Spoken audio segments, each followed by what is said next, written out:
ساتھی تھوڑے سے کشادہ ہو کے بیٹھ جائیں، سہولت رہے گی انشاءاللہ۔ مختصر سی انشاءاللہ بس چند منٹ بات کر کے انشاءاللہ پھر جو اصل مقصود ہے نکاح کی تقریب ہے، ہمارے عزیز طالب علم مولوی محمد اسامہ عثمان کی انشاءاللہ نکاح پڑھایا جائے گا، دعا بھی ہوگی۔ بسم اللہ الرحمن الرحیم، نحمده ونصلی ونسلم علی رسولہ الکریم، اما بعد فاعوذ باللہ من الشیطان الرجیم، بسم اللہ الرحمن الرحیم۔ قال اللہ تبارک وتعالی یا ایھا الناس اتقوا ربکم الذی خلقکم من نفس واحدہ وخلق منها زوجها وبث منهما رجالا كثيرا ونساء واتقوا الله الذي تساءلون به والأرحام إن الله كان عليكم رقيبا وقال عليه الصلاة والسلام النكاح من سنتي وقال عليه السلام فمن رغب عن سنتي فليس مني او كما قال عليه الصلاة والسلام۔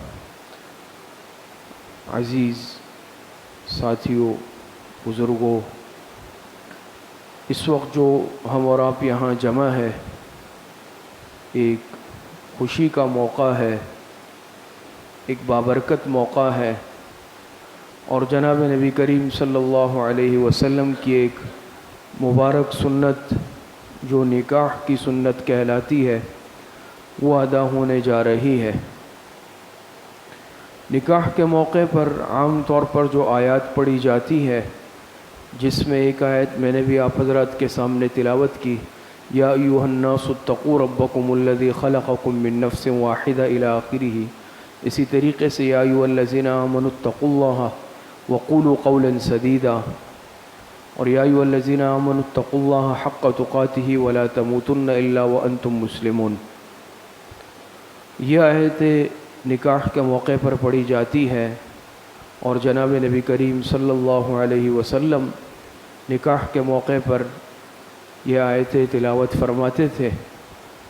علماء نے یہاں یہ نقطہ لکھا ہے کہ یہ جو خطبہ نکاح میں قرآن کریم کی آیات پڑھی جاتی ہے، اگر اس پر غور کیا جائے کہ تینوں آیتوں میں مابہ الاشتراک کیا چیز ہے، تو آپ کو نظر آئے گا کہ تینوں آیتوں میں تقوی کا ذکر ہے۔ یا ایھا الناس اتقوا ربکم، یا ایھا الذین آمنوا اتقوا اللہ حق تقاتہ، یا ایھا الذین آمنوا اتقوا اللہ وقولوا قولا سدیدا۔ اے ایمان والو اللہ سے ڈرو، اے ایمان والو اللہ سے ڈرو، اور اے لوگو اپنے رب کا خوف کرو، اپنے رب سے ڈرو۔ تو تقوی کا ذکر اس موقع پر علماء نے لکھا ہے، اتنی تاکید اور تذکرہ کیوں ہے؟ اس کی وجہ یہ ہے کہ تقوی اگر دلوں میں موجود ہوگا، ایک دوسرے کے حقوق ادا کرنا آسان ہوں گے۔ جہاں پر دلوں میں تقوی ختم ہو جائے، خوف خدا نہ ہو، وہاں پر پھر حقوق کی ادائیگیاں نہیں ہوتی، بلکہ ایک دوسرے کی حق تلفیاں ہوتی ہے۔ تو یہ تقوی ایسی چیز ہے، خوف خدا، اللہ پاک کا خوف، اللہ پاک کے سامنے پیش ہونے کا خوف، کہ یہ احساس اگر دل میں آ جائے، پھر انسان کسی کے حق میں کوتاہی نہیں کرتا، کسی کی حق تلفی نہیں کرتا۔ اور ظاہری بات ہے، یہ جو نکاح کے نتیجے میں میاں اور بیوی کا رشتہ آپس میں تعلق قائم ہو جاتا ہے، یہ ایسا ایک رشتہ ہے، اتنا ایک قریبی تعلق ہوتا ہے کہ اس سے زیادہ قریبی تعلق کا تصور نہیں ہو سکتا۔ لیکن اگر خدا نخواستہ اس رشتے میں، میاں بیوی کے تعلق میں تقوی نہ ہو، خوف خدا نہ ہو، تو پھر یاد رکھیں جو حق تلفیاں ہوں گی، اس حق تلفی کی اصلاح مشکل ہے۔ عام معاملات کو اگر دیکھا جائے، عام معاملات میں لین دین کے معاملات ہیں، کاروبار ہے، تجارت ہے، دوسرے معاملات ہیں، اس میں اگر کوئی کسی کی حق تلفی کرتا ہے تو اس کے ازالے کی صورتیں موجود ہے۔ اس میں انسان 3 افراد کو بٹھا دیتا ہے، یا پھر کوئی پولیس کے سامنے معاملہ گیا، عدالت کا معاملہ چلا گیا، لیکن میاں بیوی کے تعلقات یہ ایسے ہوتے ہیں، اور اس میں بہت سارے تعلقات یہ ایک راز کی حیثیت بھی رکھتے ہیں۔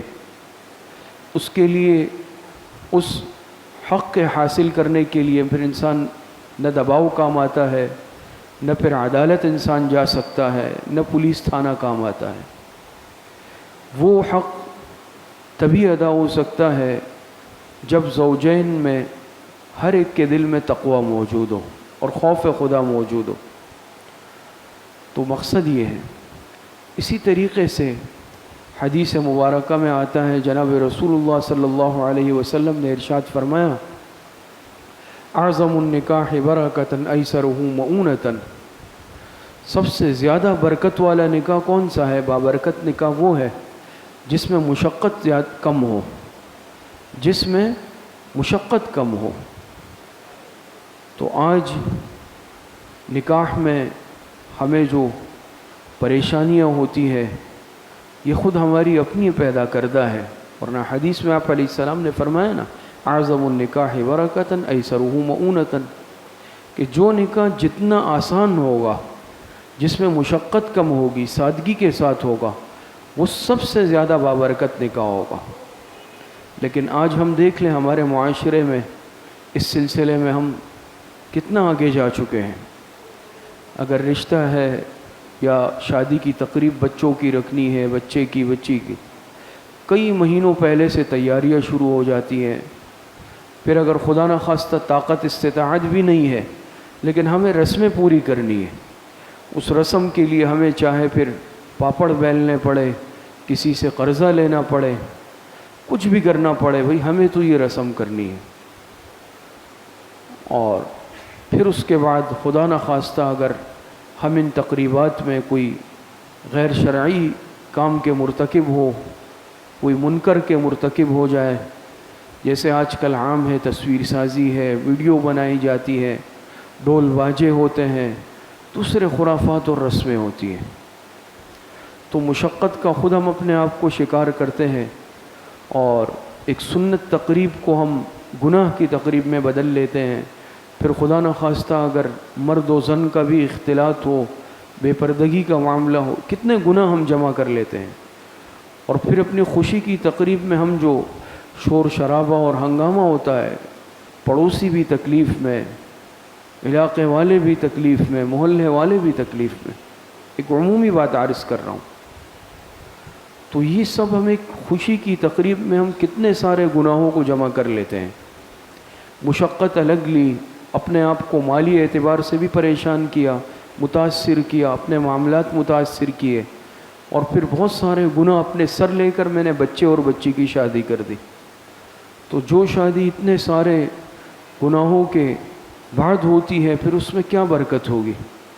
پھر وہ نکاح، وہ شادی، وہ برکت سے خالی ہوتی ہے، اور جب برکت سے خالی ہو، یاد رکھے پھر ایسے گھروں کا آباد ہونا مشکل ہو جاتا ہے۔ اور نکاح کے متعلق یہ بھی حکم ہے، جناب رسول اللہ صلی اللہ علیہ وسلم نے ارشاد فرمایا کہ نکاح کو اعلانیہ کیا جائے، اعلنوا النکاح، اور مساجد میں اہتمام کیا جائے نکاح کا۔ تو نکاح میں اگر ہم سادگی کا اہتمام کر لیں، خرافات سے، ہر قسم کے گناہوں سے، جو اللہ پاک نے منع کیے ہیں ان کاموں سے اجتناب کرے، یاد رکھیں نکاح بابرکت ہوگا۔ اور اب صحابہ کی مثال لے لیں، حضور علیہ الصلاۃ والسلام کے زمانے میں نکاح کس طرح ہوتے تھے۔ حضرت عبد الرحمن ابن عوف رضی اللہ تعالی عنہ، بخاری شریف کی روایت ہے، ایک مرتبہ فجر کی نماز میں جناب نبی کریم صلی اللہ علیہ وسلم سے ملاقات ہوئی، تو حضرت عبد الرحمن ابن عوف رضی اللہ عنہ کے لباس پر زرد رنگ کی خوشبو لگی ہوئی تھی، جو عورتیں عام طور پر استعمال کرتی ہیں۔ تو آپ علیہ الصلاۃ والسلام نے پوچھا، مردوں کے لیے جائز نہیں ہے کہ یہ رنگ کیسا لگا ہوا ہے خوشبودار؟ حضرت عبد الرحمن نے عرض کیا، اللہ کے رسول، میں نے نکاح کر لیا ہے۔ یہ اس بات کی علامت تھی کہ نکاح کر لیا ہے اور اہلیہ کے لباس سے لگ گیا ہے۔ تو آپ علیہ الصلاۃ والسلام نے ان کو برکت کی دعا دی اور فرمایا، اولم ولو بشات، ولیمہ کرو اگرچہ ایک بکری کے ذریعے سے ہی کیوں نہ ہو۔ اس حدیث کے بیان کرنے کا مقصد یہ ہے کہ کس قدر سادگی سے آپ علیہ السلام نے ان سے گلہ نہیں کیا، شکوہ نہیں کیا کہ بھئی شادی کر لی مجھے بلایا نہیں۔ آج تو یہ مصیبتیں الگ ہے کہ اگر کسی کو بلایا نہیں تو اس کی ناراضگی الگ ہے۔ ایک شادی کی تقریب میں ہم پھر کئی عرصے تک خاندان والوں کو مناتے رہتے ہیں اور ان کی ناراضگی ختم نہیں ہوتی، مجھے نہیں بلایا، فلاں کو نہیں بلایا، فلاں کے کارڈ پہ 2 افراد لکھ دیے، فلاں کے ساتھ یہ نام کے ساتھ یہ لقب نہیں لکھا۔ آج کل ہم ان باتوں میں الجھے ہوئے ہیں۔ یہاں پر علیہ السلام نے ان سے گلہ نہیں فرمایا نا کہ بھئی ہمیں کیوں نہیں بلایا، اور دیکھیں انہوں نے بھی سادگی کے ساتھ شادی کی۔ اسی طرح اس کا واقعہ حضرت جابر رضی اللہ تعالی عنہ کا بھی ہے۔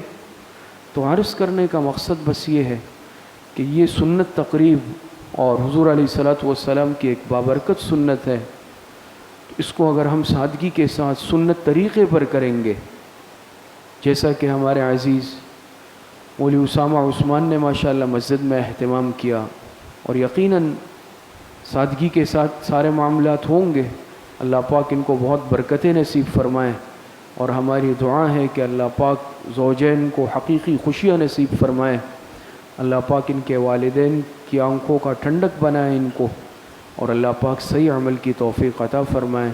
وآخر دعوانا الحمدللہ رب العالمین۔ اب انشاءاللہ نکاح پڑھایا جائے گا۔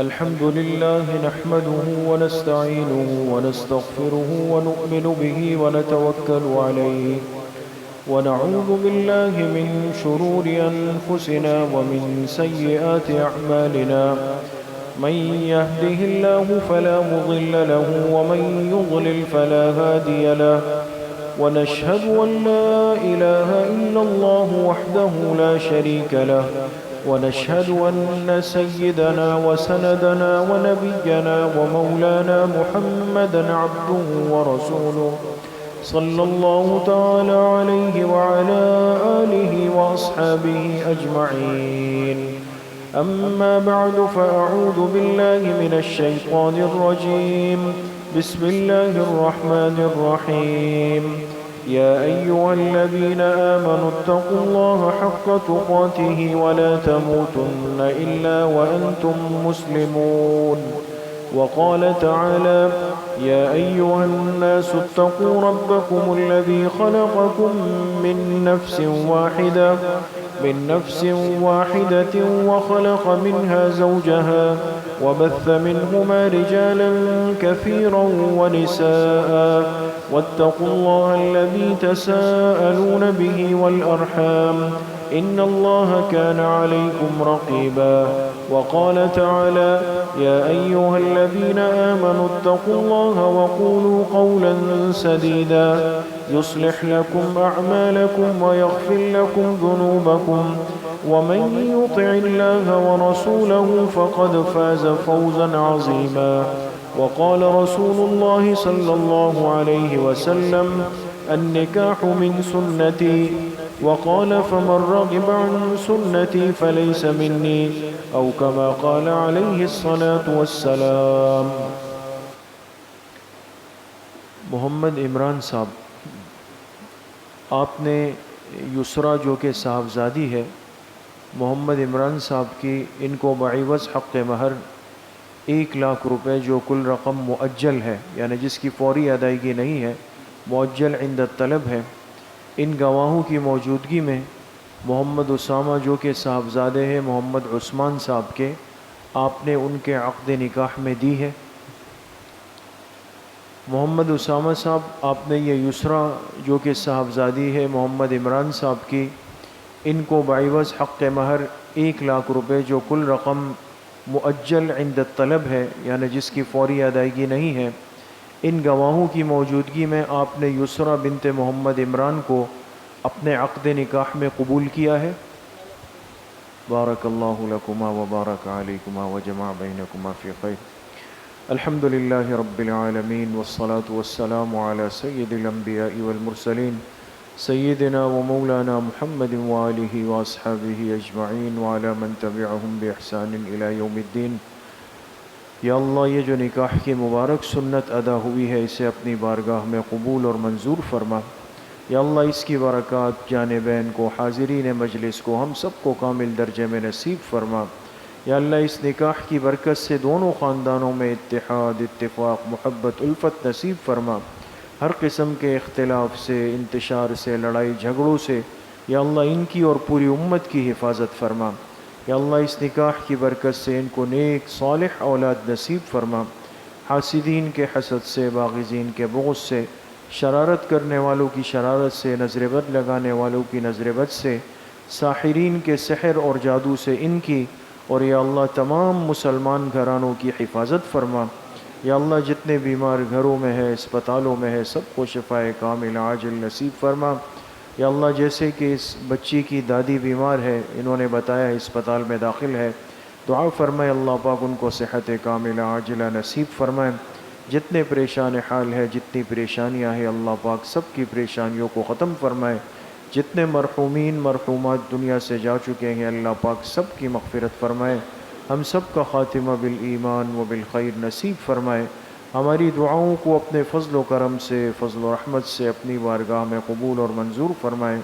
وصلی اللہ وسلم علی نبینا محمد وآلہ وصحبہ اجمعین برحمتک۔